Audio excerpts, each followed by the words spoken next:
Al-Quran adalah sebagai petunjuk yang diturunkan bagi manusia dalam segala aspek kehidupan.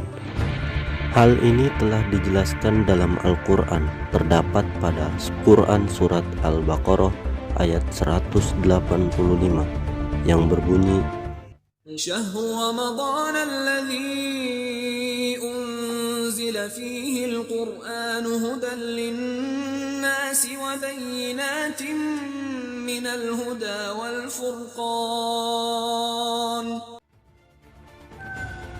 Al-Quran akan mengarahkan manusia menuju jalan kebenaran, agar manusia tidak keliru dalam menjalankan aktivitas kehidupannya. Kata perang sudah tidak asing lagi bagi masyarakat di seluruh penjuru dunia.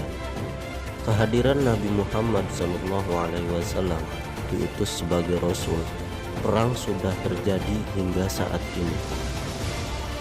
Untuk saat ini, peperangan terjadi bukanlah perang seperti yang terjadi di masa Rasulullah.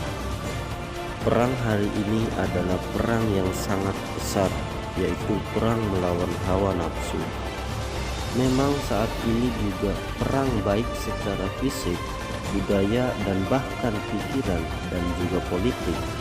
Yang maraknya saat ini di kalangan masyarakat hanya memandang bahwa perang hanya dimaknai dengan perang fisik. Banyak ayat-ayat Al-Quran yang berbicara tentang perang.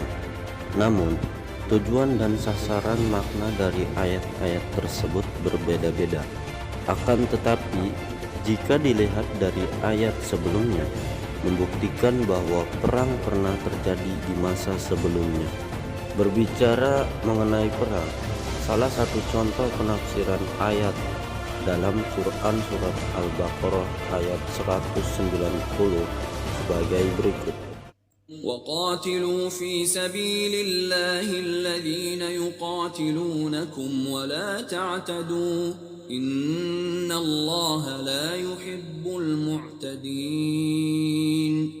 Jika diperhatikan, perintah perangilah pada ayat tersebut menjelaskan tentang bolehnya melakukan perang selama perang di jalan Allah, yaitu dengan tujuan untuk melakukan nilai-nilai ketuhanan yang Maha Esa serta kemerdekaan dan kebebasan yang sejalan dengan tuntutan agama. Perang dalam pandangan Islam pada hakikatnya adalah merupakan sesuatu yang harus dihindari, karena Islam tidak menghendaki terjadinya peperangan. Namun, ada ayat pertama yang diturunkan yang membolehkan kaum mukmin berperang adalah tercantum dalam Quran Surat Al-Hajj ayat 39.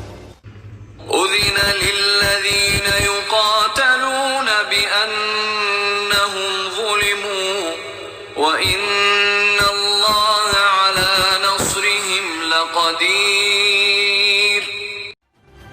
Ada beberapa perang besar yang pernah terjadi di masa Rasulullah SAW. Di antaranya adalah sebagai berikut. Yang pertama adalah Perang Badar. Perang Badar adalah perang pertama yang dilakukan oleh kaum muslimin, sekaligus peristiwa paling penting bagi sejarah perkembangan dakwah Islam. Dengan kekuatan yang jauh lebih kecil dibanding kekuatan musuh, dengan pertolongan Allah Subhanahu wa Ta'ala, kaum muslimin berhasil menaklukkan pasukan kafir.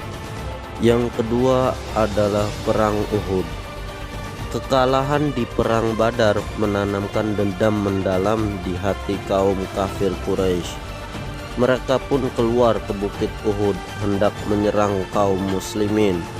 Pasukan Islam berangkat dengan kekuatan sekitar 1.000 orang prajurit. 100 orang diantaranya menggunakan baju besi dan 50 orang lainnya dengan menunggang kuda. Yang ketiga adalah Perang Mu'tah. Perang Mu'tah adalah merupakan pendahuluan dan jalan pembuka untuk menaklukkan negeri-negeri Nasrani. Yang keempat adalah Perang Ahzab. Perang Ahzab adalah perang yang dipimpin oleh 20 pemimpin Yahudi Bani Nadir datang ke Mekah untuk melakukan provokasi agar kaum kafir mau bersatu untuk menumpas kaum muslimin. Yang kelima ada Perang Tabuk. Perang Tabuk adalah merupakan kelanjutan dari Perang Mu'tah. Pada saat itu Romawi memiliki kekuatan militer paling besar. Kaum muslimin mendengar persiapan besar-besaran yang dilakukan oleh pasukan Romawi dan Raja Ghazan.